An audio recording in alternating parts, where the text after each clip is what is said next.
O Senhor esteja convosco. Proclamação do Evangelho de Jesus Cristo segundo Lucas.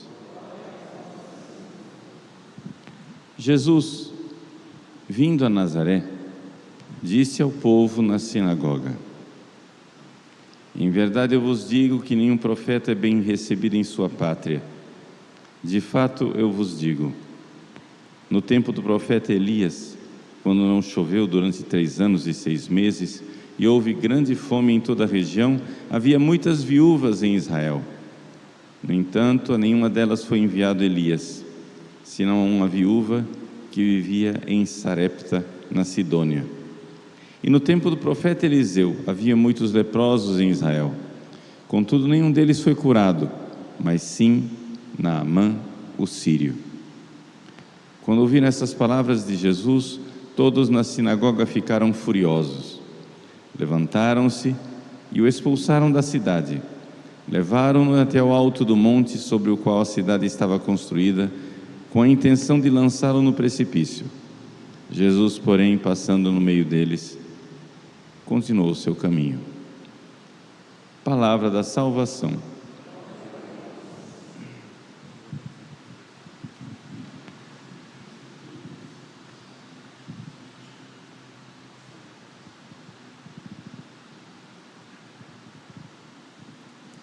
Meus queridos irmãos e irmãs, o Evangelho de hoje, Jesus é rejeitado em Nazaré.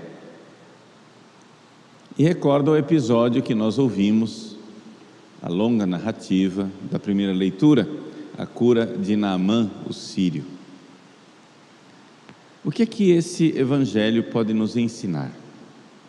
Vejam, ninguém pode reclamar de Jesus e dizer que ele não era um bom pregador.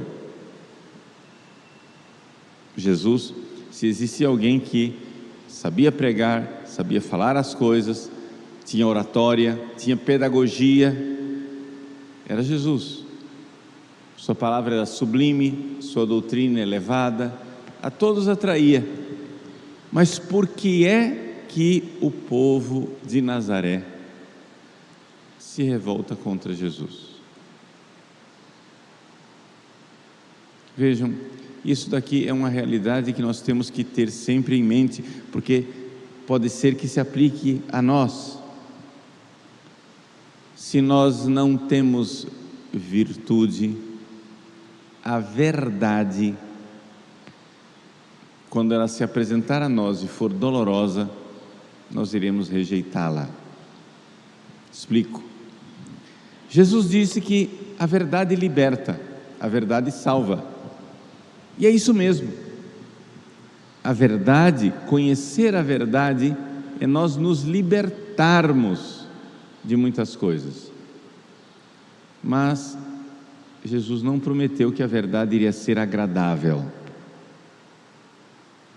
Vejam, aqui nós temos uma coisa que, para a gente aprofundar isso e aplicar na nossa vida, eu sempre gosto de fazer uma comparação com os animais para você entender quem é você.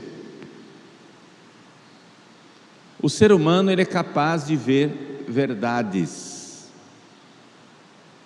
que os animais não enxergam. Por exemplo, você é capaz de enxergar que por causa de uma inflamação, uma infecção ou uma pedra nos rins, você precisa tomar uma injeção dolorosa. Essa injeção dolorosa, você sabe que ela é uma cura para os seus males. E você se dispõe. Você quer. Você diz ao médico, diz ao enfermeiro, por favor, pode aplicar a injeção. Vejam, nenhum animal é capaz disso. Nenhum animal é capaz de sair da lei escravizante do cérebro. A lei com a qual o cérebro nos escraviza é: foge da dor, busca o prazer, foge da dor, busca o prazer. É assim que agem as crianças, é assim que agem os animais. Isso é escravidão. Mas a verdade, até mesmo no sentido muito corriqueiro da palavra, nos liberta. Porque uma vez que a minha inteligência, coisa que os animais não têm, uma vez que a minha inteligência vê uma verdade, mesmo que seja dolorosa, eu tenho a liberdade, ou seja, a vontade livre, coisa que os animais não têm, de me inclinar na direção daquela verdade.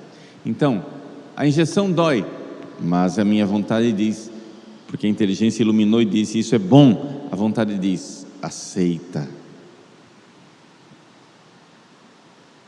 Ou então, você tem um prazer, sei lá, uma tentação sexual,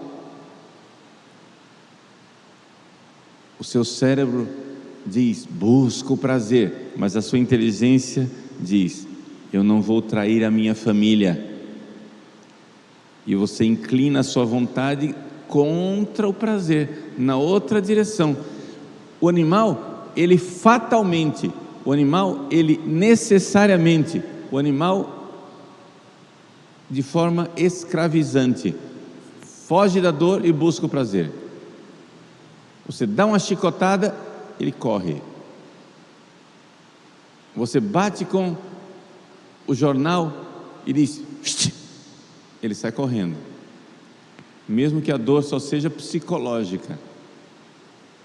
O cachorro não sentiu a dor, mas você bateu com o jornal, psicologicamente ele já sentiu a dor e já saiu correndo. Foge da dor, busca o prazer. Não adianta você ficar fazendo discursos de fidelidade matrimonial para um animal. Quando ele vê o outro animal no cio, ele não quer saber.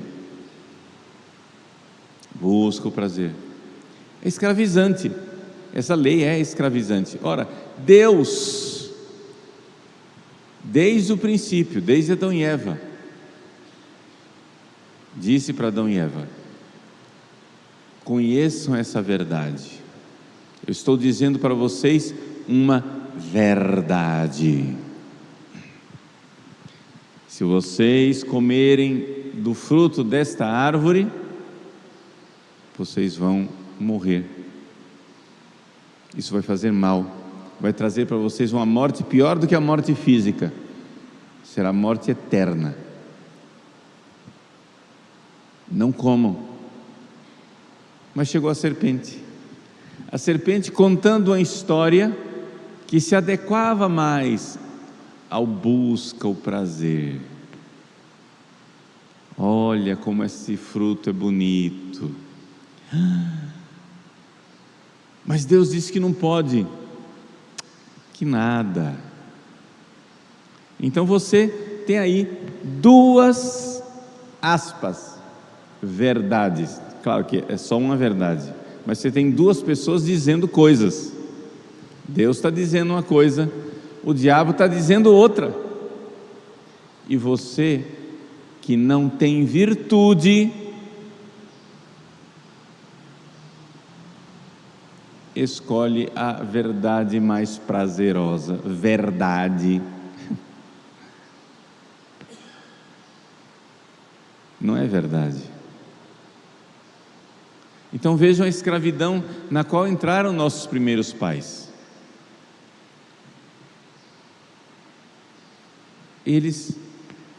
É impressionante a gente notar que Adão e Eva não tinham pecado ainda eram imaculados, mas não tiveram virtude para abraçar a verdade dolorosa. A verdade dolorosa de que se eu comer isso vai me fazer mal, mas eu quero comer, mas não pode, mas eu quero, mas não pode. Não tiveram virtude de dizer não à tentação.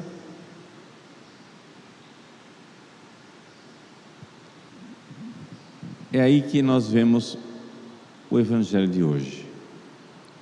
Os habitantes de Nazaré cresceram com Jesus. É muito humilhante para eles que eles tenham passado 30 anos do lado do Messias, de Deus encarnado, do Filho do Eterno, e não tenham notado. É humilhante para eles que agora toda a Galileia se move para ver Jesus, para ver os milagres que Ele opera, para ouvir a doutrina que Ele ensina. É humilhante para eles que eles estejam recebendo de lá de fora, de estrangeiros, entre aspas, a notícia de que o seu compatriota, o seu conterrâneo, aquele menino que brincou nas ruas de Nazaré, é o Messias. Mas como assim o Messias? Ele estava na nossa sinagoga todo sábado. Como assim o Messias? Ele brincava com meu filho na rua. Como assim o Messias? Ele fez para mim uma porta, ele fez uma mesa, ele fez umas cadeiras. Como assim o Messias? Os habitantes de Nazaré encontraram a verdade, mas aquela verdade lhes provocava uma dor psicológica, chamada orgulho ferido. Não pode ser. Não pode ser que todo mundo esteja enxergando a verdade e nós tínhamos a verdade aqui debaixo do nosso nariz por 30 anos e desprezamos a verdade. Os habitantes de Nazaré tinham uma escolha: abraçar a verdade junto com a dor de que ela estava lá, mas eles não tinham percebido, ou salvar a sua imagem, salvar a sua fama de inteligentes, perspicazes, astutos, e condenar Jesus, condenar a verdade e rejeitá-la.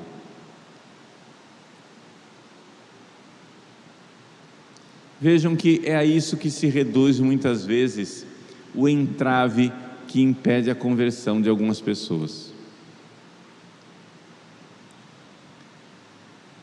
Tem pessoas que, para se converter, precisam humildemente assumir para sua família, para os seus amigos, para os seus colegas de trabalho: eu errei durante 30 anos.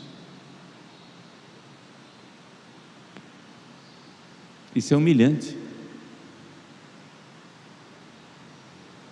Você dar o braço a torcer a sua esposa que ia à igreja durante 30 anos e você ficava em casa assistindo futebol.